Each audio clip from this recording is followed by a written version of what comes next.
Yeah, it's definitely a different story elsewhere. I mean, obviously, when you're under that dome of high pressure, you have gorgeous sunrises. El Paso, though, you're going to be experiencing more of the ridge riding storms over the next couple of days. You'll be getting in on some heavy rain. Other areas took on intense, severe storms like North Dakota. A deadly derecho tore through the northern plains Friday night, going into Saturday morning, spawning tornadoes and 100-plus-mile-per-hour wind gusts in its path. And unfortunately, at least 3 people have been reported dead near Enderlin. And that's where we find Fox Weather's Robert Ray early this morning. Robert, maybe is that rain that I can hear behind you? I'm kind of looking at the radar Yes. for you, and you've had some really strong storms that are heading through the region, and obviously that can really hinder the cleanup efforts that folks are desperately trying to do right now. I mean, the damage behind you, we're a few days removed from the event, but it's extensive. It is extensive, and indeed, yeah, we are standing underneath the structure where the roof is partially collapsed, and we're underneath the part that the roof stands so that we're not getting soaked. And you look at the camera and you look up because we are flanked by systems to our west and to our east and to the south that are coming in, and you see all this damage here in this garage, just ruined by the preliminary EF3 tornado that came in on Friday.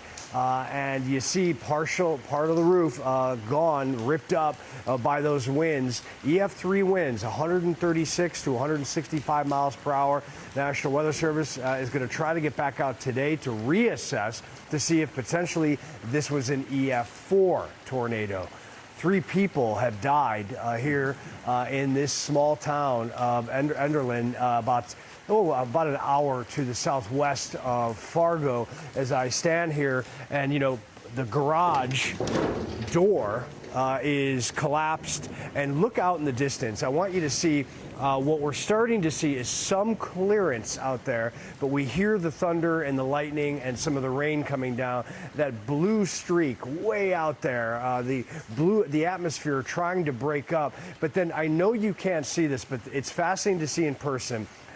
Way in the distance, because of how flat it is here, you see a wall cloud that is emerging and coming up over the Great Plains and the prairie. It's amazing to see this, and I know we can't capture this because of how far it is, but the naked eye can see it. I don't know, maybe Kyle, maybe can you see it? If you push in past those trailers as far as you can out there, and I'm going to step behind the camera to try and guide you to what I'm looking at, I don't think you can get it. In fact, yeah, you're going to have to, you'd have to move back to where I'm at right now. But it is phenomenal, the layers here that we're experiencing to see. And speaking of layers, look at the satellite imagery of the derecho that moved across the northern Great Plains on Friday. Over 400 miles of winds that went up to 100 miles per hour. Just an amazing piece of satellite imagery to see it. And you see all those lightning flashes that are captured in that satellite imagery as well. Phenomenal.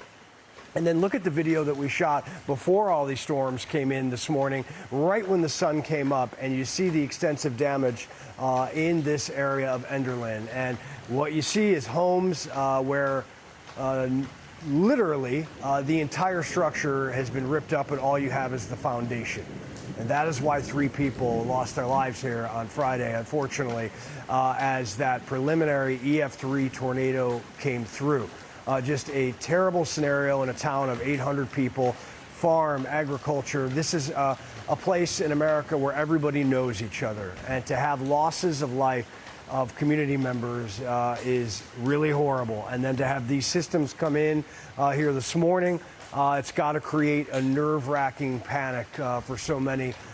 Even though they're used to extreme weather events here in North Dakota in the winter, spring, and in the summer. But lightning still continuing up above us, the rain coming down on the aluminum of this garage, part of the ceiling that is still here. But strange to be taking cover in a storm flanked by cells, and strange to be taking cover in a building that was destroyed on Friday. But this is the best we can do right now. Because there is not a lot of places to take shelter here on these Great Plains of North Dakota, guys. Back to you.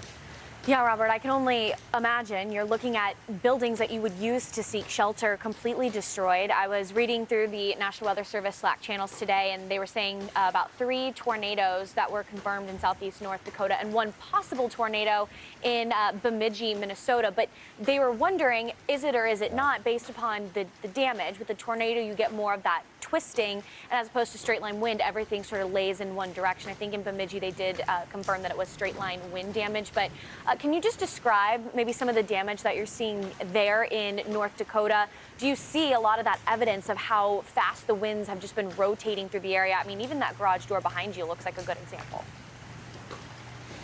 Oh, yeah, no doubt. Yeah, I mean, straight line winds are one thing. Certainly they can peel off of a roof, but then when you see stuff like this, I'm just going to walk over here. I want to just kind of show you this. I mean, this garage door is collapsed and then essentially pushed in like an accordion. And then if we pull the lens completely out, look at this part of the ceiling that is attached to the steel of the garage runner has fallen. And in the distance, you know, what you see is trees that are uprooted and then snapped right in the center. And, you know, we shot some aerial video that we're going to try to get in as soon as we can get out of taking cover underneath this destroyed garage. We'll get that video in, and that will be indicative, I think, of why the National Weather Service is calling this particular area a tornado and not straight line winds from the Derecho.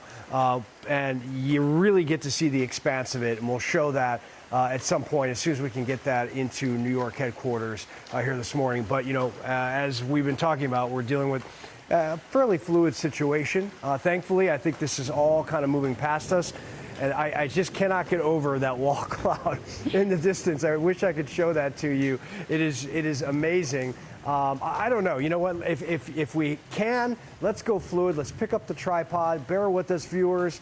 Give us a second as Kyle moves, because I really want you to see this as it rises above. It continues to get higher. Be careful of that right there. And then just put your sticks down and go as far in as you can, and you see that wall cloud out there as it is rising from the ground and continues to get higher. And then above that, you see a break in the atmosphere, and then even higher than that, another piece of cloud cover, and then some blue. But it's just phenomenal to see this kind of activity on the Great Plains and the Central Plains. You just don't get to visualize what these storms really look like until you get into these areas and you see the dynamics. Amazing, guys. And thanks for dealing with us moving around. I just wanted to show that to you. Thank you. No, Robert, we love to see the area and what you're actively experiencing right now. You do have some clearing. The worst of the storms seem to be about through you right now, but you are getting a good glimpse at what that shelf cloud is right near your area, and it is a little bit eerie, especially given what has happened over the last couple of days. Fox Weather Correspondent Robert Ray, thanks so much. We'll continue to check back in with you.